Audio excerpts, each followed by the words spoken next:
कित्येक वर्षी बेटरमेंट करून सुद्धा कित्येक मुलांचं जे फर्स्ट राउंडचं सीट आहे ते कॅन्सल होतं.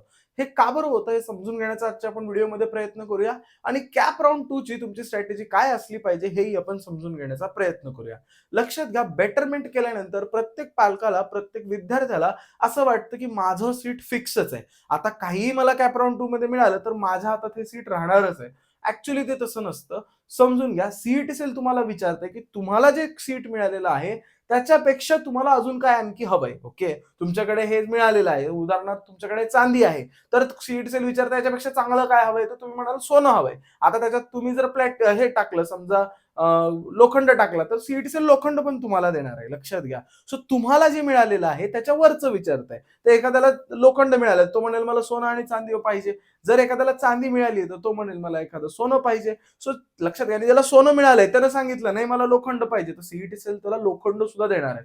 सो प्रत्येकाने काय विचार करायचा की मला ऍक्च्युली काय मिळालंय. एक उदाहरणावरून सांगतो आता एखाद्याला व्हीआयटी सीएस मिळालंय तर लॉजिकल गोष्ट काय आहे त्याने 2-3च ऑप्शन्स टाकले पाहिजेत. त्याने सीओईपी टाकलं पाहिजे, त्याने पीआयसीटी टाकलं पाहिजे, त्यानं फार तर वालचंद टाकलं पाहिजे आणि मुलगी असेल तर कमिन्स टाकलं पाहिजे. बाकीच्या काही गोष्टी त्याला टाकायची गरज आहे का? अजिबात नाहीये.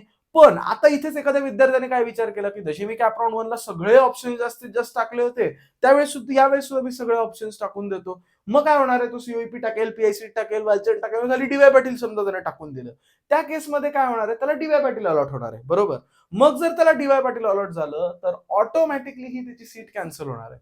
सो लक्षात घ्या कॅप राउंड 2 मध्ये जर तुम्हाला काही अलॉटमेंट आली तर बाय डिफॉल्ट तुम्हाला सीट सेल विचारणार नाहीये की कॅप राउंड 1 ची सीट हवी आहे का कॅप राउंड 2 ची हवी आहे. बाय डिफॉल्ट तुमची मागची सीट कॅन्सल होणार आहे. मग आपण काळजी काय घेतली पाहिजे की मी जे काही ऑप्शन्स टाकतोय माझा शेवटचा यावेळेस जे काही फर्स्ट राऊंडला तुम्हाला XYZ कॉलेज मिळालेलं आहे ते शेवटी येणार आहे हे तुम्ही डोक्यात ठेवलं पाहिजे. ते येणारच आहे पण ते एक्झॅक्टली लास्ट ऑप्शन असणार आहे. मग त्याच्यावरचे तुम्ही ऑप्शन्स टाकताय म्हणजे ते त्याच्यापेक्षा चांगले असले पाहिजेत किंवा ते जर तुम्हाला मिळाले तर तुम्हाला दुःख नाही झालं पाहिजे. सो कॅप राउंड 1 आणि 2 च्या स्ट्रॅटेजीमध्ये काय फरक आहे? कॅप राउंड 1 मध्ये जाताना मी माझ्याकडूनच तुम्ही ऐकलं असेल की जास्तीत जास्त ऑप्शन्स टाका. जेवढे जास्त तुम्हाला ब्रांचेस टाकता येतील ते टाका. बॅकअप ऑप्शन ठेवा. पण आताच्या केसमध्ये काय लक्षात ठेवायचंय ऑलरेडी आपल्या हातात सीट आहे. आता एखाद्याकडे व्हीआयटी आहे तर त्याने डीवाय पाटील टाकायची गरज आहे का कॅप राउंड 2 ला? अजिबात नाही. आणि त्याने जर ते चुकून टाकलं आणि जर मिळालं तर त्याची ही चांगली सीट हातातून जाणार आहे. सो मी तेच सांगण्याचा प्रयत्न करतो की जर तुम्हाला चांदी मिळाली तर तुम्ही फक्त आता सोन्याची अपेक्षा करा. आता लोखंड पाहिजे म्हणून टाकू नका आणि जर ते तुम्ही टाकलं ते मिळालं तर हातातली चांदी मिळालेली सुद्धा तुमची जाणार आहे. थोडक्यात उदाहरण जे चांगलं कॉलेज आहे जे मला मिळालेलं आहे त्याच्यापेक्षा चांगलेच ऑप्शन तुमच्या आता लिस्टमध्ये दिसले पाहिजेत.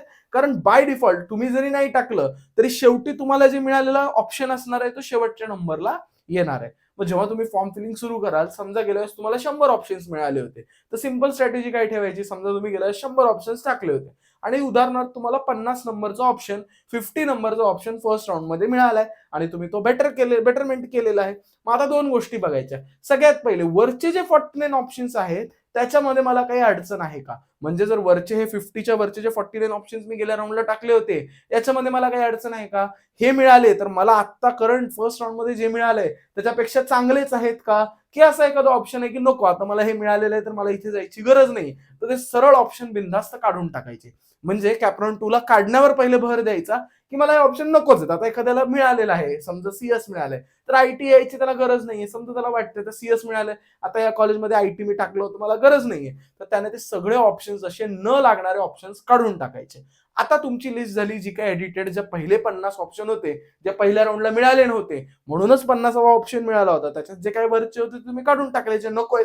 आता काय विचार करायचा की माझे जे 50च्या खाली ऑप्शन्स होते याच्यात एखादा असा ऑप्शन आहे का की जो चांगला होता पण तो मी खाली टाकला होता तर तुम्ही ते वर घेऊ शकता. पण सगळे ऑप्शन जर तुम्ही वर घेतले तर लॉस तुमचं होणार आहे. सो सिंपल स्ट्रॅटेजी आहे. सगळ्यात पहिले तुम्हाला जी अलॉटमेंट आली आहे त्याच्या वरची लिस्ट तुम्हाला सीईटी सेलच्याच पोर्टलवर दिसणार आहे. त्याच्यात पहिले चेक करायचं की बाबा याच्यामध्ये माझं काही चेंज आहे का? असा एखादा याच्यामध्ये चुकून ऑप्शन आलेला आहे का? की जो मला वाटतोय की नव्हता असायला पाहिजे किंवा आता मला या ऑप्शनची करंट अलॉटमेंटमुळे गरज नाहीये. ओके. असं जर ऑप्शन कोणता असेल तर तो काढून टाकायचा आहे. आणि जे तुम्ही खाली ऑप्शन्स टाकले होते त्याला पण एकदा अनालिसिस करा. ते दिसणार नाहीत, ते तुम्हाला लक्षात ठेवावे लागतील किंवा तुम्ही मागची जर पीडीएफ सेव्ह करून ठेवली असेल तर त्यात तुम्हाला बघता येतील आणि ते तुम्हाला एकदा क्रॉस व्हेरिफाय करायचंय, की उदाहरणार्थ एखादा ऑप्शन आता एखाद्याने गेल्या मे बी वालचंद खाली टाकला असेल व्हीआयटीच्या, तर त्याला यावेळेस ते वर घ्यायचं, तो वर घेऊ शकतो. पण मी सगळंच आता डी वाय पाटील पण वर घेतो, मी समजा जेएसपीएम पण वर घेतो, मग काय होणार आहे, ते जर सीट मिळालं तर ही सीट जाणार आहे. सो फायनली गोष्ट लक्षात ठेवा, की सीईटी सेल तुम्हाला 2-2 अलॉटमेंट देणार नाहीये. ही तुमची कॅपराउंड 1 ची आणि ही तुमची कॅपराउंड 2 ची आणि तुम्ही ठरवा असं सीईटी सेल तुम्हाला म्हणणार नाहीये. सीईटी सेल तुम्हाला एकच अलॉटमेंट देणार आहे. ॲट अ टाइम प्रत्येक व्यक्तीकडे एकच अलॉटमेंट असतं. सो तुमची जी अलॉटमेंट आहे ती सेफ ठेवा. त्याच्यावर असे ऑप्शन्स टाका, की जे खरंच त्याच्यापेक्षा चांगले आहेत आणि ते जर मिळाले तर तुम्हाला दुःख नाही झालं पाहिजे आणि जर ते मिळत असतील तर आनंदाची गोष्ट आहे आणि नाही मिळालं तर माझ्या हातात जे माझं सीट आहे तेही राहिलं पाहिजे. चुकून सुद्धा खराब कॉलेज किंवा खराब ऑप्शन हा आपल्याला आपल्या सेकंड राउंडच्या लिस्टमध्ये ठेवायचा नाही. आय होप तुम्हाला ही कॅप राउंड 2 ची स्ट्रॅटेजी लक्षात आली असेल. कॅप राउंड 1 मध्ये मॅक्झिमम ऑप्शन्स टाकणं गरजेचं असतं.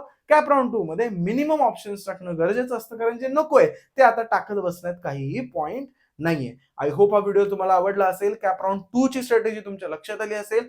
कॅप राउंड 3 कॅप राउंड 1 सारखं शेवटच्या क्षणापर्यंत वाट बघू नका. पहिल्या 2 दिवसामध्येच फॉर्म फिलिंग करून रिलॅक्स राहा आणि लवकरच त्याचा रिझल्ट आल्यानंतर पुढे काय करायचं, कॅप राउंडची स्ट्रॅटेजी, स्पॉट राउंडची स्ट्रॅटेजी आपण आपल्या चॅनलवर डिस्कस